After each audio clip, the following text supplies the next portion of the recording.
ఇంకో పెద్ద ముద్దలు పెట్టు. ఇది టమాటో పప్పు బాగుంది. రావయ్య నీకు కూడా వడ్డిస్తాను.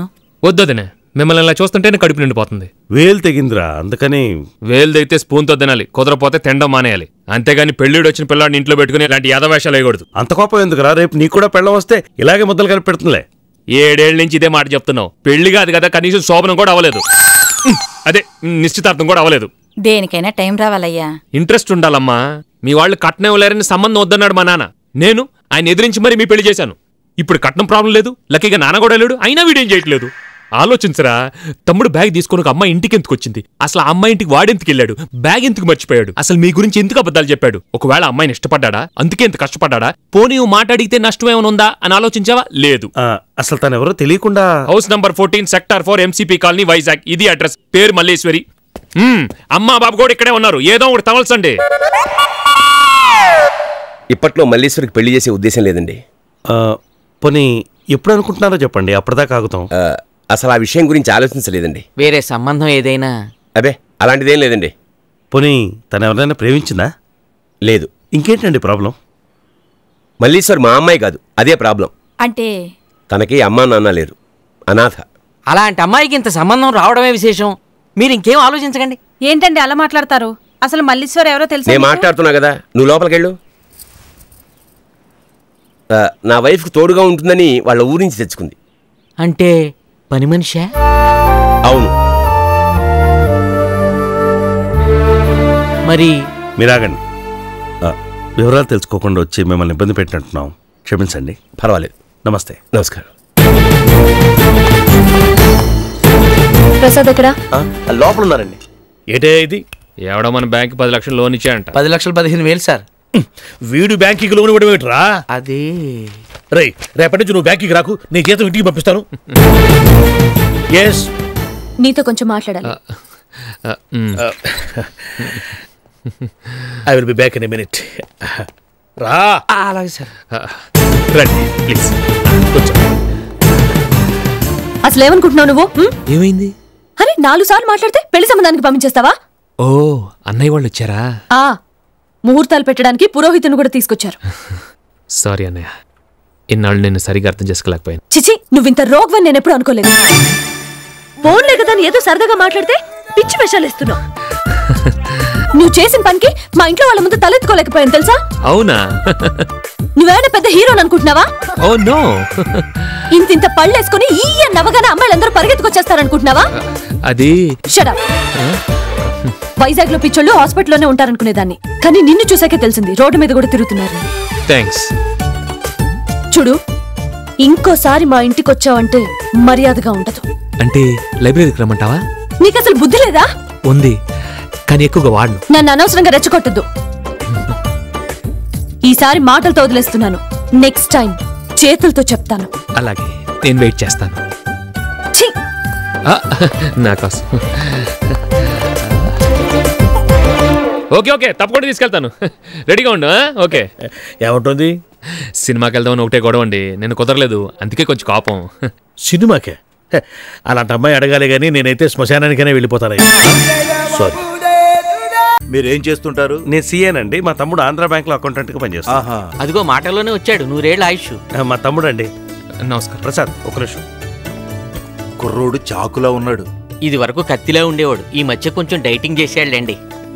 ఆయన రాఘవరావు గారని బందర్ నుంచి నేను చూడడానికి వచ్చాను. మరి మల్లీశ్వరి? మర్చిపో అనే. ఇన్నాటికి మనం వెతుక్కుంటూ మంచి సంబంధం వచ్చింది. నువ్వేం ఆలోచించకుండా ఓకేను, మిగతా విషయాలు నేను చూసుకుంటాను. నేను చెప్పి వస్తున్నా.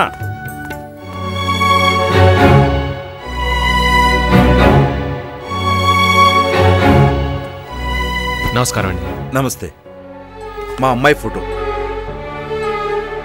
అమ్మాయి బాగుందండి. కట్నం అది కూడా మనసులో ఏదైనా ఉంటే అడిగేస్తే. అబే, వీటన్నిటికంటే ఇంపార్టెంట్ విషయం ఒకటి చెప్పాలండి. చెప్పండి. నేను ఒక అమ్మాయిని ప్రేమించానండి. అలాగని మీ అమ్మాయిని చేసుకోవడానికి నాకు ఏ అభ్యంతరం లేదండి. ప్రేమదే ఉందండి. బ్యాంక్ 5ంటికి అయిపోగానే 6-7 దాకా ఒక గంట అమ్మాయితో తిరిగి ఇంటికి వచ్చేస్తాను. తర్వాతంతా మీ అమ్మాయితోనే. వాట్సాప్ని పేరేంటన్నారు? జానకి. పేరు కూడా వండర్ఫుల్ గా ఉందండి. ఏంటి అలా చూస్తున్నారు? ఎవరినో ప్రేమిస్తున్నాడు, నా కూతుర్ని సరిగ్గా చూసుకుంటాడా లేదా అనేగా మీ డౌట్? ఇప్పుడు మా ఇంట్లో బ్లాక్ అండ్ వైట్ డైనోరా టీవీ ఉందండి. ఈ మధ్య కలర్ టీవీ కొన్నాం. అలా అని పాత టీవీ పడేసామా? లేదే, బెడ్రూమ్లో పెట్టుకుని చూస్తున్నాం. ఇది కూడా అంతే. అది ప్రేమ, ఇది పెళ్లి, రెంటికి సంబంధమే లేదు. ఈ విషయం మనకు అర్థమైపోయింది అనుకోండి, రేపు నలుగురు నానా రకాలుగా అనుకున్నా మీరు కంగారు పడరు. మిగతా విషయాలు మీరు అన్నయ్యతో మాట్లాడండి, వస్తాను. అబ్బాయి అంతా క్లియర్గా చెప్పేశాడు కాబట్టి ముహూర్తాలు పెట్టించేయమంటారా? ఎవరితో ప్రేమించి నా కూతుర్ని చేసుకుంటాడా? ఎవరితో కాదండి, అమ్మాయి పేరు మల్లీశ్వరి, బాగుంటుంది. అన్నీ తెలిసే ఈ సంబంధం తీసుకొచ్చావు నీ అబ్బా. మళ్ళీ ఇంకోసారి మా సందులోకి వచ్చావంటే నీ బొందులో ప్రాణం ఉండదు, జాగ్రత్త. ఆయనేది వెళ్ళిపోయారండి. వెళ్ళిపోయారా? ఏమైందండి? ఏమవుతుందండి, మీ వాడు మల్లీశ్వరి గురించి చెప్పాడండి. మల్లీశ్వరి. ప్రసాదం ఏంటనే ఆయనతో ఏం మాట్లాడావు? బాబు, అది వింటే మీరు కూడా నన్ను కొట్టచ్చు. ఆ కాన్సెప్టే అంత కొత్తగా ఉంది. దయచేసి నన్ను వదిలేండి బాబు. రాక రాక ఇన్నాళ్ళకి మన ఇంటికి వచ్చి ఒకటి పిల్లనిస్తానంటే ఇదే మనం చేసే మర్యాద. నేనేం చేశాను? ఆ మల్లీశ్వరి విషయం ఎత్తొద్దని చెప్పానా? అయినా ఏముందిరా దానిలో? అమ్మా నన్ను లేరు, ఆస్తిపాస్తి లేదు, కులం గోత్రం లేదు, అది పని మనిషిరా వాళ్ళ ఇంట్లో. అలాంటి దాన్ని చేసుకుని నువ్వు ఏం సుఖపడతావు? నేను ప్రేమించేప్పుడు మల్లేశ్వరికి ఆస్తి లేదని అనాదని నాకు తెలియదన్నయ్య. ఇప్పుడు తెలిసిందిగా. అయితే స్వీట్లు అంటే ఇష్టం ఉన్నవాడికి షుగర్ వచ్చిందని సడన్గా వాటి మీద ఇష్టం పోతుందా? మల్లేశ్వరికి అమ్మా నాన్న లేరు కరెక్టే, కానీ పెళ్ళైన తర్వాత ఏ అమ్మాయికి అమ్మా నాన్న ఉండరన్నయ్య. మొగుడే అన్ని. నాకు అది అసలు ప్రాబ్లమే కాదు. ఇక ఆస్తి విషయానికి వస్తే ఆడపిల్లకు గుణానికి మించిన ఆస్తి లేదు. అది మల్లేశ్వరికి కావాల్సినంత ఉంది. కులం అంటావా? కొట్టుకోటానికి చంపుకోటానికి తప్ప ఇద్దరు మనుషుల్ని కలపటానికి పనికిరాని కులం అంటే నాకు అసహ్యం. పెళ్లి చూపుల్లో ఆడపిల్లకి వంటొచ్చా పనొచ్చా అని అడుగుతారు, కానీ నా కాబోయే భార్యకి పెళ్లికి ముందే అవ్వనొచ్చు. నువ్వు మల్లీశ్వరిని పని మనిషి అన్నావు, నేను పని తెలిసిన మనిషి అంటున్నాను.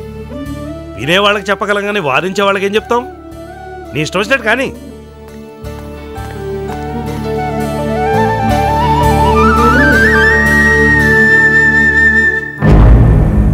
మల్లీశ్వరి దొరికింది. మార్నింగ్ కల్లా శవం మీ దగ్గర ఉంటుంది. మల్లీశ్వరి, 1 minute. నీతో ఒక ముఖ్యమైన విషయం మాట్లాడాలి. నీ నిర్ణయం మీదే నా జీవితం ఆధారపడి ఉంది. మళ్ళీ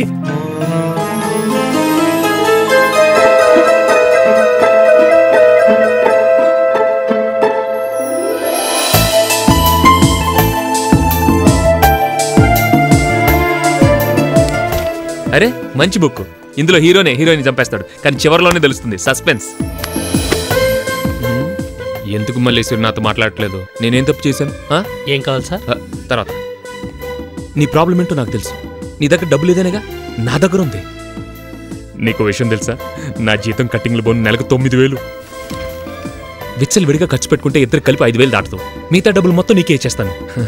బంగారమే కొనుక్కుంటావా, బంగ్లాలే కొనుక్కుంటావా, అది నీ ఇష్టం. నేను ఇంటర్ఫేర్ అవును. ఏం తీసుకుంటారు సార్? ఇడ్లీ. వారం రోజు నుంచి తిరుగుతుంటే 5 నిమిషాలు టైం ఇచ్చిందా?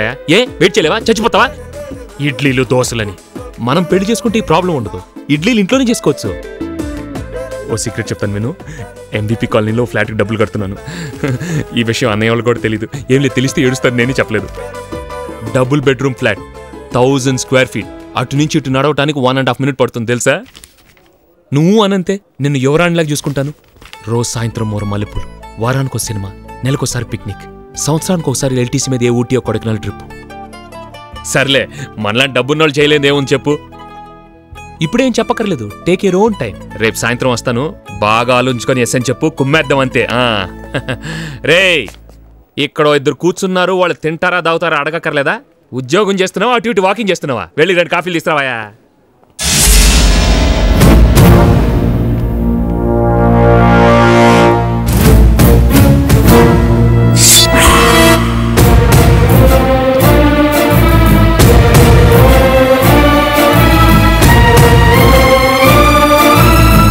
చాలా బాగుంటుంది. అబ్బా, ఏమయ్యా, పొయ్యి మించి తెచ్చావా, పొయ్యిలోంచి తెచ్చావా? ఏమంటావు మల్లేశ్వరి? ఏంటి మల్లేశ్వరి, ఇంత అక్కడి నుంచి ఇక్కడ వాగుతుంటే అను. నాకంటే ఆ పుస్తకం ఇంపార్టెంటా? ఏది?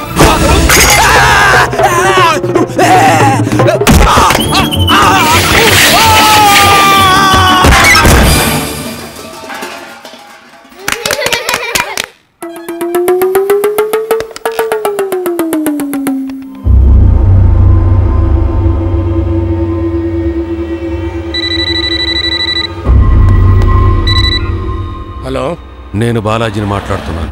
శవాన్ని హైదరాబాద్ పంపించావా? లేదు సార్, నన్ను హాస్పిటల్ నుంచి పంపించారు. ఒక్క ఆడపిల్లని చంపలేకపోయాం, పెద్ద ప్రొఫెషనల్ కిల్లర్.